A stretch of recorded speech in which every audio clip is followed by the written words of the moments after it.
Is King Charles a Muslim? But why are we even talking about this? Well, it relates to a controversy surrounding some of the prince's recent actions. To start with, he was seen packing dates for Ramadan. You are packing dates faster than I can see them. And by itself, that means absolutely nothing, right? Because King Charles is a public figure and he's just doing public figure stuff, I guess.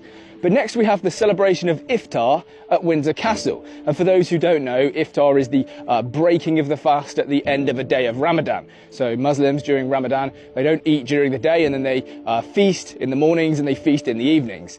And that was celebrated at Windsor Castle for the first time ever. Windsor Castle being the home of King Charles, of course.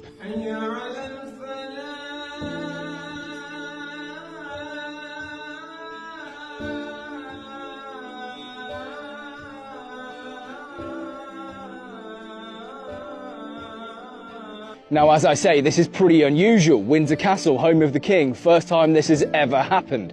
But by itself, again, this isn't really that strong evidence, if we're honest. The king, after all, he's a Christian, right? And so what words do you think the king had for Christians on Shrove Tuesday and Ash Wednesday, or Lent in general? Nothing. And the royal family also took to their Twitter feed, and they have millions of followers to mark the occasion, sending their best wishes to Muslims in the UK, Commonwealth and all around the world. Which is all very nice, and quite right, of course, because there are many, many Muslims who are in the Commonwealth, which the royal family heads. However, what's been said for the Christians? Zippo. Because there's been a deafening silence from, well, the royal family, politicians, and many others as Christians mark the beginning of Lent, despite the fact the king is, of course, head of the Church of England. Yes, it's all rather disappointing. Shall we get the reaction of the former chaplain to Queen Elizabeth II, Dr. Gavin Ashenden? It's very odd indeed the king, who's head of the Church of England, should simply be silent. It's an act of discourtesy at one level, but at another level it's hard to understand it as being just discourtesy. As you heard the former bishop there say, it's quite hard to understand this as just a discourtesy. And I agree. So what other explanation is there, possibly, for the head of the Church of England forgetting Shrove Tuesday, Ash Wednesday and Lent more broadly? And you see, back in 1993, the Grand Mufti of Cyprus claimed to know for a fact that Prince Charles has converted to Islam. He said that it happened in Turkey, and he said that if you really want to know the truth, look at how often the king travels to Turkey, and you will see that your future king is a Muslim. Buckingham Palace, of course, were very quick to deny this, as you might expect. But such a strange thing to say. Why would he say it, right? Now, you could say, of course, that the Grand Mufti was probably just creating a bit of mischief. Fine. And yet, 3 years prior to this claim from the Grand Mufti, Charles delivered a speech at the Sheldonian Theatre in Oxford. And I'm going to read you 2 snippets from it because I think you'll find it rather enlightening. Our judgment of Islam has been grossly distorted by taking the extremes to be the norm. For example, people in this country, England, frequently argue that the Sharia law of the Islamic world is cruel, barbaric and unjust. Our newspapers, above all, love to peddle those unthinking prejudices. The truth is, of course, different and always more complex.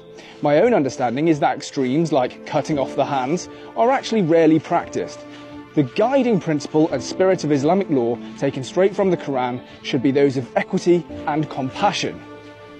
Okay, and then later in the speech, Islam can teach us a way of understanding and living in the world which Christianity is poorer for having lost. At the heart of Islam is its preservation of an integral view of the universe. Why is Charles making speeches like this in the early 1990s? Islam was barely a speck in the demographics of the UK back then, so I don't think you can really argue that it's all about him being a public figure and things like that. Unless, of course, he knew that this was going to expand in the UK to become 10, 20, 30%. That would be interesting. Now, Charles has actually made a whole bunch of speeches like this over his lifetime. And look, you're welcome to dismiss these as, you know, he's just a public figure, he's trying to unite people, he's trying to understand something about the world. Fine, you go ahead and do that. But don't forget that this guy is meant to be the head of the Church of England, a Christian church. Anyway, we have another speech from 2006, and this time I have some video footage. And again, it's Charles laying huge praise on Islam. The rights of Muslim women to property and inheritance, and to the conducting of business were rights prescribed by the Quran 1400 years ago. Some of these rights were novel even to my grandmother's generation. Many of the traits on which modern Europe prides itself came to it from Muslim Spain.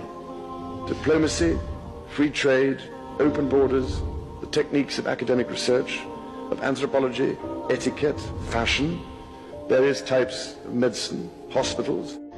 Islam is part of our past and our present in all fields of human endeavour. It has helped to create modern Europe. It is part of our own... Yes, of course, because basically everything good in Europe, that came from Islam. Women's rights, they've always been at the forefront of the Quran.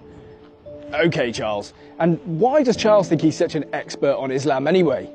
Well, you're probably going to want to take a seat for this. This is going to shock you a little bit.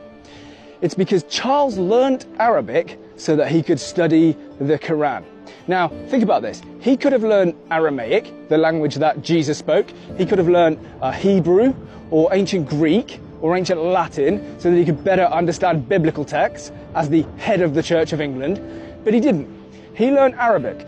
Now, this is as per an article from the Daily Mail in 2013. And before people say, oh, Daily Mail, yes, Daily Mail, but it directly quotes him. It is true. And it is mind-blowing if you ask me. I find this story, I can't believe I didn't hear about it at the time, but I find this really shocking. Anyway, how good exactly do you think Charles's Arabic is?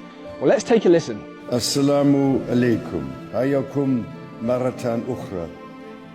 Fi al-Memlaka al-Mutahida baladkom al-Thani. Yes, his Arabic clearly sucks, but what did you really expect? He's a guy who took 2 A-levels and only managed to get a B and a C. And I don't want to sound like an academic snob here. I understand that my academic achievements are not the norm. They are in fact very good. But this is King Charles, at the time Prince Charles, a guy who could have had unlimited tutors, the best possible education, everything.